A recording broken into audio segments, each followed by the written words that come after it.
Hello everyone, we're going to do the required practical for the verification of Newton's second law that force equals mass times acceleration, and to do that we're going to use a dynamics trolley. So it's a required practical, obviously you can't do it at the minute, but I'm just going to demo it and talk you through it.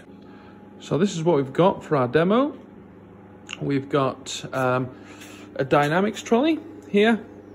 We've taped a mass to the top of it just to make it a bit more massive, so the accelerations are much less and therefore easier to measure. We've got a run that this thing will travel down, so like a little like the gutters on a bowling alley, and we've marked out the distance, the point at which it will stop. The front of the trolley will stop, and when we start it, it will start at this line. So we've got a known distance.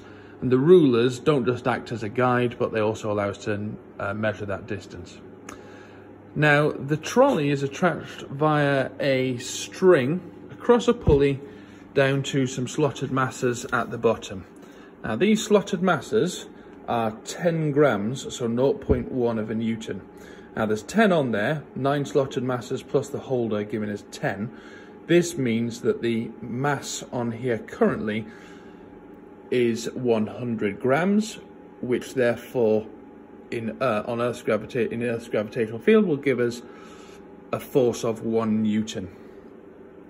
So what we're going to do is we are going to accelerate this trolley using this mass.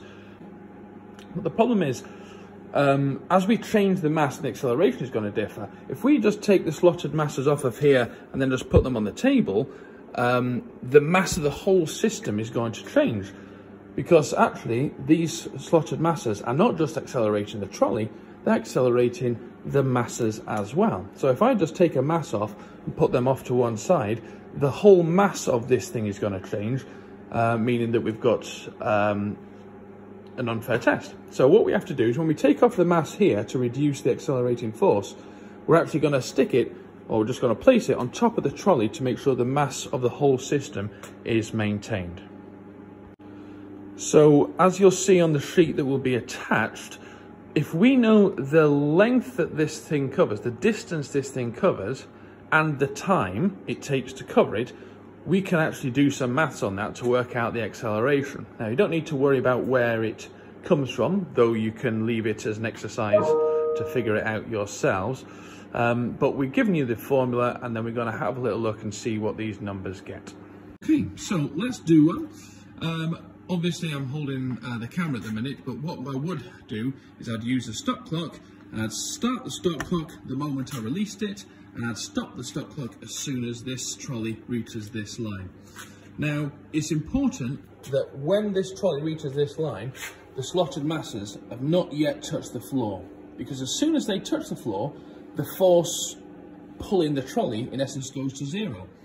So there'll be no accelerating force, so there will be no constant force throughout the duration of the experiment. So this is what it looks like. So we pull this thing back until it's level with the line, like that.